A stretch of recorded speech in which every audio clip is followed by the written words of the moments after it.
pessoal, aqui Maurício Longo e Alexandre Strack, do Mundo Exponencial.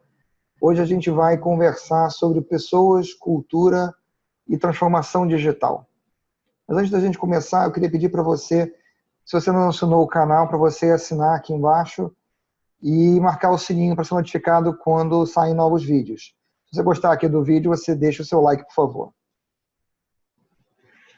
Bom, Alexandre, então, pessoas, cultura e transformação digital. Eu acho que o primeiro ponto, para a gente repetir aqui, porque a gente já vem falando isso em outros vídeos, mas para deixar muito claro, é que transformação digital é primariamente a respeito de pessoas, né? E não adianta pensar em fazer transformação digital sem pensar em mudar a forma de pensar das pessoas e as ações que as pessoas tomam. Então, essa combinação são o que vai determinar, no final das contas, a cultura da empresa. Porque, como diz o escritor alemão Niels Flegen, cultura ela está sempre em transformação, mas ela não pode ser alterada. Porque a cultura, na verdade, ela é read-only. Ela é o reflexo das ações que as pessoas tomam. E a única forma de você mudar a cultura é você mudando as ações das pessoas, né, Alexandre? Essa é uma questão que a gente tem batido muito e que eu acho que várias pessoas têm falado sobre isso. Inclusive, a gente tem visto pessoas que nem são, digamos, diretamente de tecnologia falando sobre isso e tem sido cada vez mais frequente que os processos e os projetos de transformação digital envolvam bastante o pessoal de recursos humanos, né? Justamente por causa dessa necessidade de você transformar o pensamento das pessoas, o modelo mental das pessoas. E a partir daí, ou seja, as pessoas começarem a enxergar as oportunidades que a tecnologia oferece de uma forma vantajosa e não de uma forma resistente, né? Acho que a primeira coisa importante a romper é a questão do pensamento de crescimento, né, que a gente vem falando, crescimento linear e crescimento exponencial. Não é à toa que nós chamamos de mundo exponencial. Não é à toa. Esse exponencial ele não vem grátis, ele é justamente para a gente frisar o tempo inteiro sobre essa importância das pessoas compreenderem a questão do pensamento de crescimento exponencial, porque ele é muito difícil de colocar em prática. Eu diria que o entendimento ele é até bastante simples e as pessoas conseguem captar com uma relativa facilidade.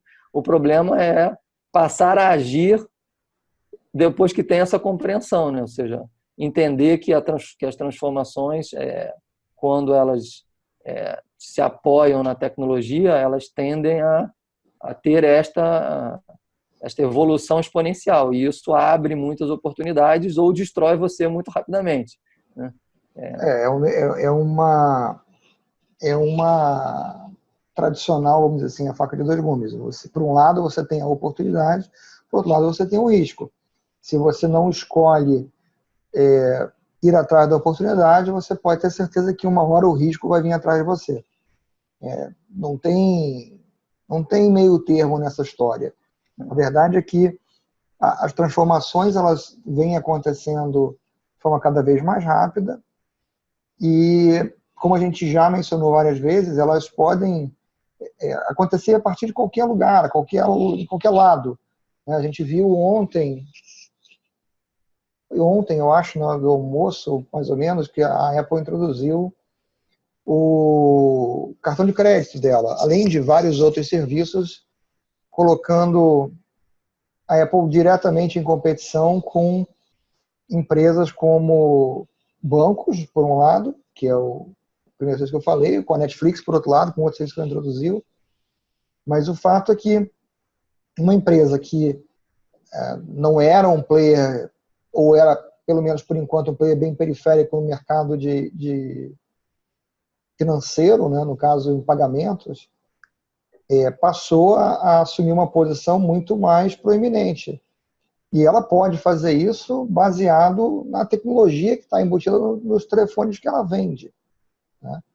Então, da mesma forma que você tem outras empresas surgindo e tentando explorar essas possibilidades, uma vez que essas empresas mostraram um caminho, ficou razoavelmente fácil para uma empresa que tem dezenas de bilhões de dólares de lucro por ano tomar uma ação de entrar num mercado que já vinha sendo desbravado por outras empresas, né? Com várias das coisas que ela mostrou já vinham sendo colocadas, mas tem coisas que as empresas que são startups, ou pouco mais que startups ainda, vamos dizer assim, em termos de lastro, não tem como competir, né? Como é que você vai competir contra uma empresa que não cobra pelo cartão de crédito, não cobra multa pelo atraso do pagamento, não cobra a emissão do cartão e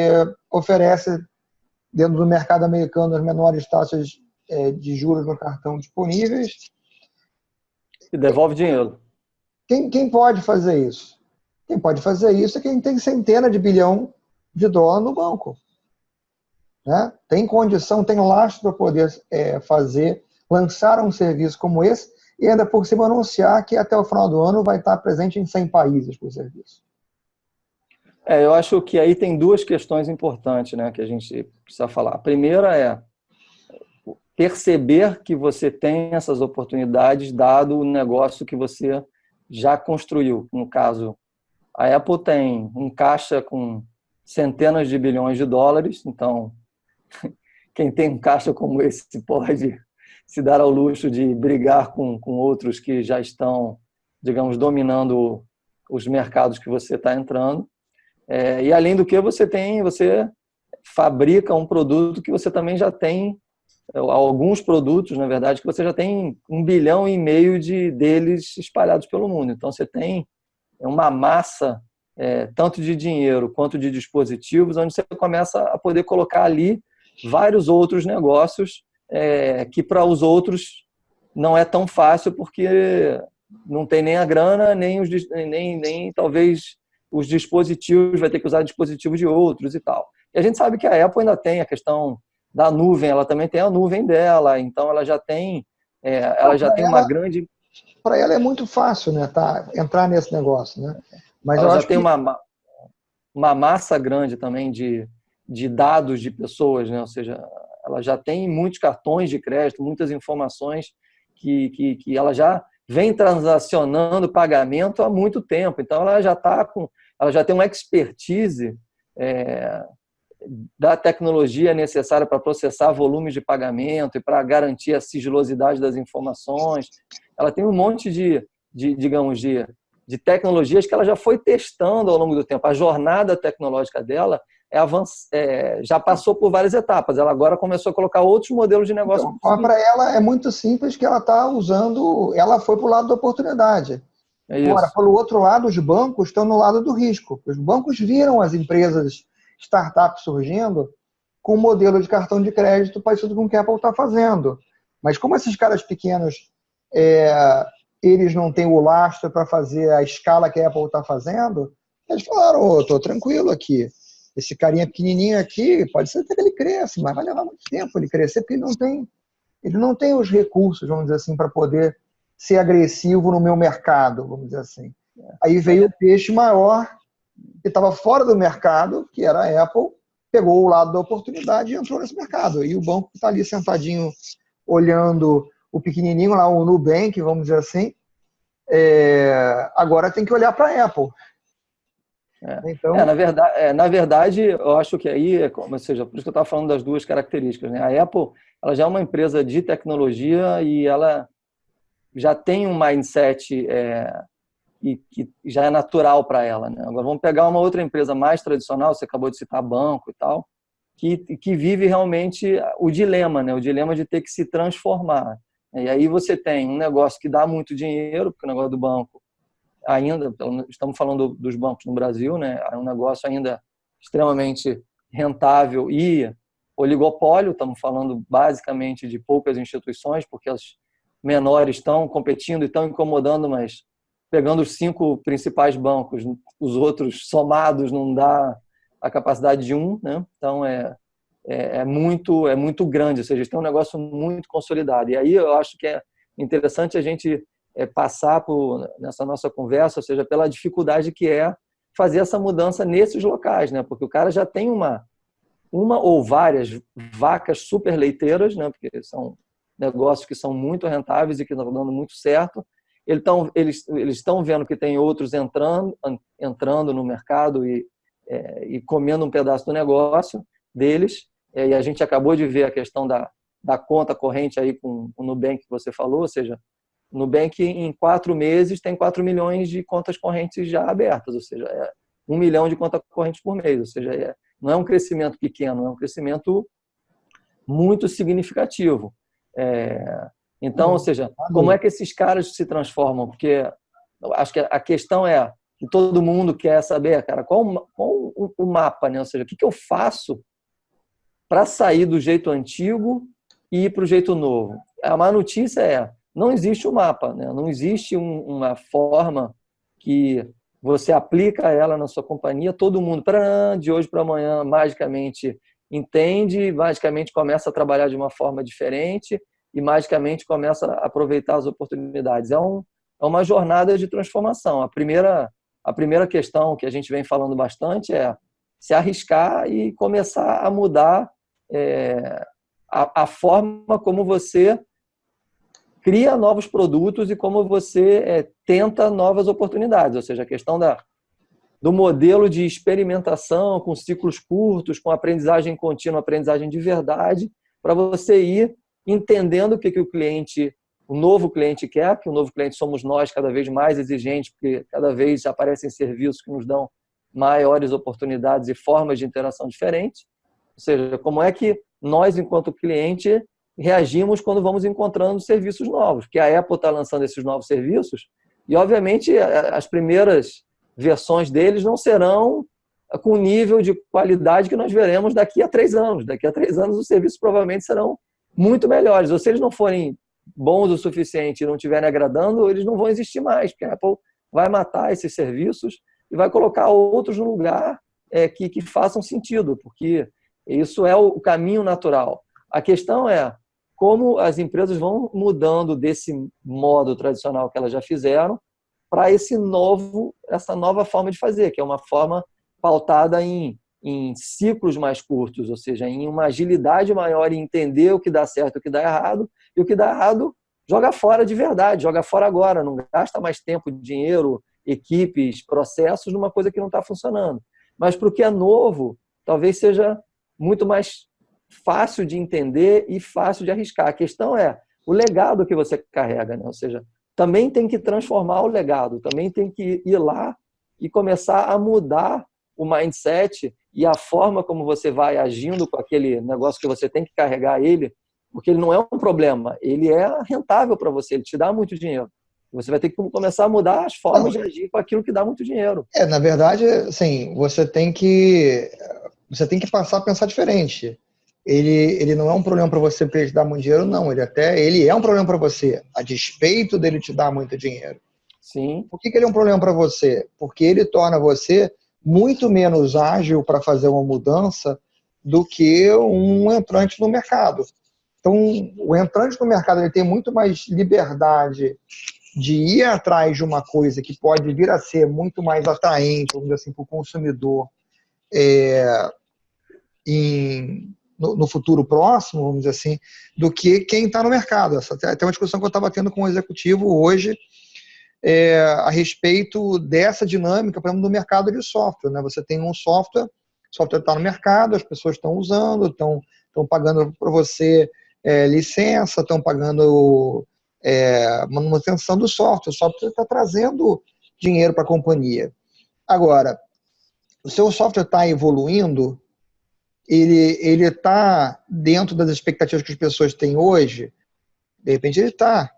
Mas ele é capaz de atender às expectativas se essas expectativas mudarem, né? Então, dentro da questão do software, tem empresas que modernizaram, vamos dizer assim, o seu software, mudaram a tecnologia em que ele está baseado, trouxeram para o mundo de interfaces web, até fizeram apps, mas fizeram esta mudança como um investimento e não prepararam o seu produto para a próxima mudança.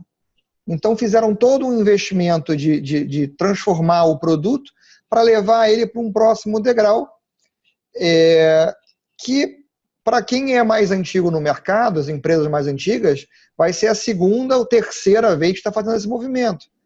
Se não aprendeu ainda que o mercado de tecnologia, na área de tecnologia, as coisas mudam sempre, só fez um investimento mal feito, porque vai ter que fazer de novo se aparecer quando aparecer, vamos dizer assim, essa próxima mudança que desafia, vamos dizer assim, aquilo que o seu software consegue entregar. Agora, o que acontece nesse caso? Se você levou 7 anos para fazer a sua última transformação, você não vai ter 7 anos na próxima vez, não, porque a tecnologia não está mais nesse ritmo. Então, esse é o ponto, vamos dizer assim, onde aquele legado que hoje te dá muito dinheiro, você tem que olhar para ele como um problema, sim, porque ele pode se tornar um problema grave para você amanhã, quando ele te impedir de conseguir estabelecer uma concorrência direta com o cara que está entrando no seu mercado e oferece recursos que você não consegue oferecer. Então, essa é a visão que precisa ser mudada de fato. Ou seja, o cara olhar... Essa é a transformação de pensamento. O cara olhar que aquilo que estava dando certo e que ele tem excelência na forma de fazer, se transformou num problema. Se transformou num problema que não o deixa avançar em velocidades mais altas e que não são velocidades simplesmente porque tudo está avançando mais rapidamente, então ele tem que entrar nesse jogo porque todo mundo joga mais rápido. Não, é porque, na verdade, os clientes agora demandam mais rapidamente, porque também os clientes mudam as suas vontades, as suas demandas muito mais rapidamente do que... Porque mudam as demandas para eles, né?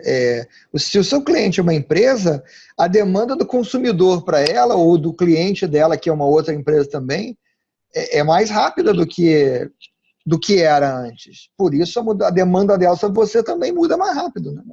O exemplo que você deu é um exemplo de software, né? E um outro exemplo que a gente pode pegar bastante bom é o exemplo da indústria automotiva, né? Ou seja, a indústria automotiva ela veio evoluindo modelos de carro, design de carro, características de motorização, de segurança, inclusive muito comum que as novas tecnologias de carros sejam testados na Fórmula 1 e depois de algum tempo elas acabam chegando nos carros de passeio, e isso funcionou para suspensão ativa, para freio ABS, para várias dessas tecnologias. Só que o que acontece? Ou seja, quando digamos, a conectividade e a tecnologia, o software começou a entrar dentro do veículo, essa aceleração da mudança ela foi para o lado do software e não mais necessariamente para o lado do hardware. E aí, ou seja, quem sempre fabricou hardware, que era o carro, começou a ter uma grande dificuldade de adaptação, que é o que eles estão passando hoje. Algumas das companhias estão mudando, estão sofrendo com essa mudança porque estão se deparando com situações que antes eram inimagináveis. A gente tem visto aí vídeos no LinkedIn e tal de BMW, Mercedes, Volkswagen, os caras falando o seguinte, agora a gente tem software dentro do carro que tem mais linha de código do que o Android. Ou seja, os caras passaram a ter, para a fabricação de carro, desenvolvedores, programadores, uma coisa impensável. Você tinha engenheiro especializado em engenharia de mecânica, ou seja, designers para poder fazer novas características do carro, e agora as novas características vêm por software, né? Ou seja, você encapsula novas características automaticamente dentro do seu software, e vai mudando os features, né? E o exemplo é o mesmo, exatamente. Nada impedia essas empresas de terem feito isso primeiro. Como elas ficaram sentadas no conforto de ter a posição delas bem defendida e bem garantida ali, porque todos eles agiam da mesma forma, quando surgiu o maluco nos Estados Unidos, né, na forma do Elon Musk, para criar a Tesla e desafiar o padrão do que é um carro, durante alguns anos eles continuaram não acreditando, porque o cara era pequeno, o cara não ia conseguir crescer, etc. E a realidade hoje é que ele transformou totalmente aquilo que é um carro, de fato, né? Um carro hoje é um computador móvel que gerencia a tração das rodas de forma não individualizada ainda, mas hoje já separado frente a dianteira e a traseira, que controla a velocidade de giro da roda quando faz a curva. Assim, tem um nível de controle do que está acontecendo no carro inteiramente diferente de tudo aquilo que já existiu antes e, consequentemente, consegue dar um nível de segurança, um nível de conforto que era impensável antes. O Tesla Modelo S é ano após ano, após ano, após ano, o carro que tem o maior índice de segurança. Não, então, e aí você pegando esse exemplo, voltando para o que a gente estava falando, ou seja, é a questão de que hoje, numa companhia como a Tesla, no Google, na companhia do Google que cuida do carro, esqueci o nome, acho que é Waymo, né? Uma coisa como essa. Algo por aí. Que cuida, que faz o carro autônomo, o carro que se dirige sozinho, né? Tal. Ou seja, a mentalidade existente nesse lugar é justamente quando você vai pensar numa coisa nova, ou desafiar o modelo, o cara já pensa em novas características que são softwares, ou seja, ele já tem a mentalidade de que, cara, ele vai testar novas features num software, o software vai trazer, vai captar informações para você poder entender se está funcionando ou não, se está dando resultado ou não, e se precisa ser mantida ou se vai ser descartada. Não é só o software, né? É a questão do seguinte, de eu olhar para o problema com uma lousa branca na frente. Como é que se eu vou criar um carro hoje, como é que a gente pode fazer o melhor carro possível? Né? E aí, assim, olhar o que é possível hoje e ter aquilo como toolbox, né? Para você pegar as ferramentas que estão disponíveis para chegar na melhor solução. Enquanto o pessoal da indústria automobilística estava olhando assim, como é que eu vou pegar o carro do ano passado e fazer ele vender de novo esse ano? E essa mudança, ela é radical, entendeu? O radical é você saber que o fabricante de carro antes ele não ouvia o cliente, né? Então esse é um grande choque para os caras agora terem que lidar com o customer experience de verdade, né? Antes eles fabricavam novos modelos e eles empurravam um novo modelo para o mercado, dizendo que tinha um monte de novas características técnicas, então as pessoas começavam a consumir esse novo modelo, até porque muitas vezes ele deixava de produzir os modelos anteriores, né? Então o carro era praticamente uma coleção de moda, né? Vamos dizer assim. Isso, exatamente. 2018, 2017. Então agora o cara tem que lidar, ou seja, eles enquanto fabricantes têm que lidar com a opinião das pessoas e ir transformando de acordo com a opinião dos consumidores. É uma mudança muito forte, né? Então, diante daquilo que a gente está falando, ou seja, primeiro tem que ter o conhecimento de como o crescimento exponencial da tecnologia abre oportunidades e permite que você avance muito mais rápido do que você imagina que consegue avançar. Então, mudar isto é a primeira característica para você começar a fazer da forma nova nos seus novos projetos. Isso eu acho que já é a primeira grande mudança que você pode fazer dentro da companhia e já começar a fazer essa transformação com tudo que você vai fazendo de novo, de experimentando novo. Quando você vai consertar algum problema ou rever uma situação do passado, ao invés de aplicar o método anterior, a forma de pensar anterior, já começa a aplicar a nova forma. Vamos consertar ou vamos fazer uma manutenção e não vamos fazer daquele jeito antigo, vamos pensar de um jeito novo, como é que a gente pode resolver esse problema de uma forma completamente diferente do que a gente vem fazendo no passado. E aí você vai mudando as novas, o que é novo, vai aplicando o novo nas coisas antigas e isso vai começando a permear. Não é uma coisa que acontece de hoje para amanhã. É uma jornada, literalmente, é uma jornada de transformação. E ao mesmo tempo que isso vai acontecendo, novos modelos de negócio vão surgindo. Por isso é importante que essa mudança tenha uma visão estratégica de para onde e por que isso tem que ser feito, por que isso tem que acontecer. Isso libera potenciais para você literalmente transformar o seu negócio para um negócio que você antes não imaginou. A gente nunca imaginava que a Apple fosse virar uma fintech. Você nunca imaginou que a Apple fosse ser uma distribuidora de conteúdo de televisão. Não só distribuidora, né? Uma produtora de conteúdo de televisão, né? Produtora e distribuidora, né? Que é um passo além. Ela está criando conteúdo original próprio, né? Além de distribuir de outros, né? Exatamente. Então, quer dizer, quando você começa a fazer de uma forma diferente e validar mais rapidamente, novas oportunidades começam a surgir, você começa a poder entrar em mercados que antes você nem imaginou, você enquanto empresa nem imaginou que eram possíveis de serem penetrados. Agora, e essa é uma visão importante para as pessoas terem o seguinte, eu não gosto muito de usar a expressão que é corriqueira, que é uma da zona de conforto, mas, cara, quantas empresas você já não viu que fazem aquela declaração? Não, nosso negócio é colchão, nosso negócio é carro. Então, se você tem uma ideia que é para fazer scooter e você faz carro, não posso, mas vai ter demanda, né? Tem demanda no mundo inteiro, tem uma mudança acontecendo de paradigma de transporte. Você não pode se ver como uma empresa de transporte, vamos dizer assim, de mobilidade urbana, você tem que se ver como uma empresa de carro. Se amanhã as pessoas quiserem andar de